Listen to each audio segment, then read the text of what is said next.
అయితే వీడు యూట్యూబ్ తమతో గూగుల్ వీడియో ఒకటి చేసిన ఇప్పుడు యూట్యూబ్ దిగెత్తున్నా.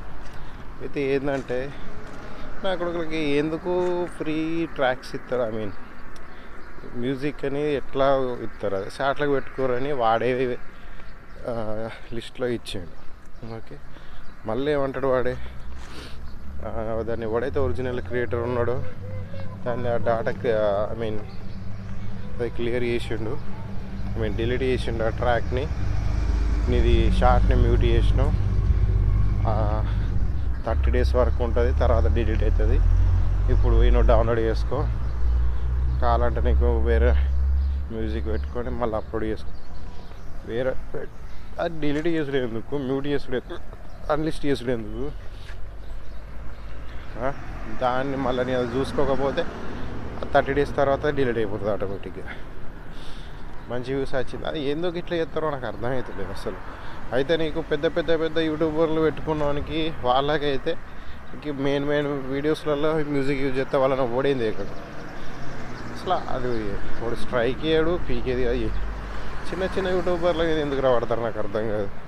నేనేం పెట్టినా అది ఒక మంచి నేచురల్ వీడియోకి దానికి మ్యూజిక్ పెడితే సాంగ్ది, అది మూవీస్లో అది ఉంటాయి కదా కొంచెం పల్లెటూరు టైప్, అవి పెడితే వీళ్ళకు అప్పటి వరకు మంచిగా ఉంటుంది. ఏమన్నా అది ఏమవుతుందో తెలియదు, కొన్ని సంవత్సరాల తర్వాత ఇవే నాటకాలు చేస్తారు వీళ్ళు. ఎందుకు ఏం బీకడానికి ఎవడయ్యా, ఎందుకు అప్లోడ్ చేయడం? ఇక అట్లాంటప్పుడు ట్రాంక్స్ కూడా తీసిపారేది వాళ్ళకి యూట్యూబ్లోకి వెళ్ళి, ఎవరైతే క్రియేటర్స్ ఉన్నారో అవి కూడా తీసిపారే. కింద నీ మ్యూజిక్ అది పెట్టు, ఫ్రీ కంటెంట్, ఫ్రీ మ్యూజిక్కే పెట్టు, తెలుగు అవైలబిలిటీ పెట్టకు. ఏందో వీళ్ళది డ్రామాలు. చిన్న మిస్టేక్ చేస్తేనేమో సస్పెండ్ చేసి పారేస్తారు, తీసి పారేస్తారు. కష్టపడి చేసుకున్న ఛానల్స్లేమో ఇట్లా చేస్తారు. వాడు ఎవడో తెలియదు, ఏంది వాని వీడియోలు అన్నీ అప్లోడ్ చేసినందుకు వానికి మంచి సబ్స్క్రైబర్లు ఉంటారు, వానికి మానిటేషన్ అయిపోతుంది, అన్నీ అయిపోతాయి. ఎందో అర్థం కాదు వీళ్ళ కథ. కష్టపడి చేసుకున్నవానికి మాత్రం ఏం లేదు. ఇప్పుడైతే మళ్ళీ ఏదో ఇస్తున్నామని చెప్తారు కానీ మళ్ళీ అది ఏందో తెలియదు. ఇప్పుడు ప్రతి ఒక్క ఛానల్లో కూడా ఎవడైతే ఇప్పుడు పెద్ద ఉన్నోళ్ళు వాళ్ళ ప్రతి ఒక్కరికి వెబ్ సిరీస్ ఇష్టోళ్ళు కూడా అంతకుముందు ఒక్కొక్కరికి ఆ వెబ్ సిరీస్లో వ్యూస్ చూస్తే 1 crore వ్యూస్ వచ్చేది ఒక్కరోజు కాకముందు, 24 hours కాకముందే.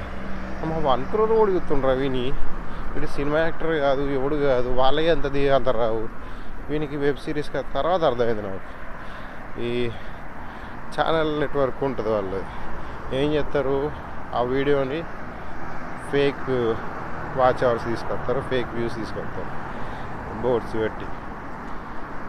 అది ఎందుకు మరి యూట్యూబ్ ఎందుకు ఎంకరేజ్, వాళ్ళు డిటెక్ట్ చేయలేకపోతారా, లేకపోతే వాళ్ళ దాని మీద చేయలేకపోతారో తెలియదు.